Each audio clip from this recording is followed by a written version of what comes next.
বাংলাদেশ কৃষি বিশ্ববিদ্যালয় ময়মনসিংহ অনির্দিষ্টকালের জন্য বন্ধ ঘোষণা করার পর সকাল থেকেই হল ছাড়তে শুরু করেছেন ছাত্রীরা। তবে বেশিরভাগ ছাত্রই হল ছাড়তে নারাজ। তারা হল না ছেড়ে লাঠিসোঁটা নিয়ে সকাল থেকে বিক্ষোভ করছেন। 1 সেপ্টেম্বর সোমবার সকালে ছাত্রী হলগুলোর সামনে গিয়ে দেখা যায় একে একে শিক্ষার্থীরা হল থেকে বের হচ্ছেন। তারা অটোরিকশায় উঠে পাটগুদাম বাস স্ট্যান্ড পর্যন্ত যাচ্ছেন। এরপর সেখান থেকে বাড়ির উদ্দেশ্যে বিভিন্ন যানবাহনে রওনা হবেন। বিপরীত দিকে ছাত্ররা হল থেকে লাঠিসোঁটা হাতে নিয়ে বের হচ্ছেন। তারা বাসায় ফিরছেন না, ক্যাম্পাসেই বিক্ষোভ মিছিল বের করছেন তারা। ছাত্রী শিক্ষার্থীরা জানান, হঠাৎ করে বিশ্ববিদ্যালয় বন্ধের ঘোষণা দেওয়া হয়, যে কোনো সময় আবারও বহিরাগতরা হামলা চালাতে পারে, এমন সংখ্যায় তারা হল ছাড়তে বাধ্য হচ্ছেন।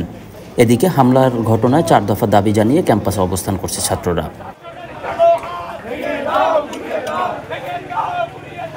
তাদের দাবিগুলো হলো, হামলায় ঘটনায় উপাচার্যের প্রকাশ্যে ক্ষমা প্রার্থনা করতে হবে, পুরো প্রক্টোরিয়াল বডিকে পদত্যাগ করতে হবে, হামলায় জড়িত শিক্ষক সহ হামলাকারীদের বিচার করতে হবে এবং কম্বাইন্ড ডিগ্রি বাস্তবায়ন করতে হবে।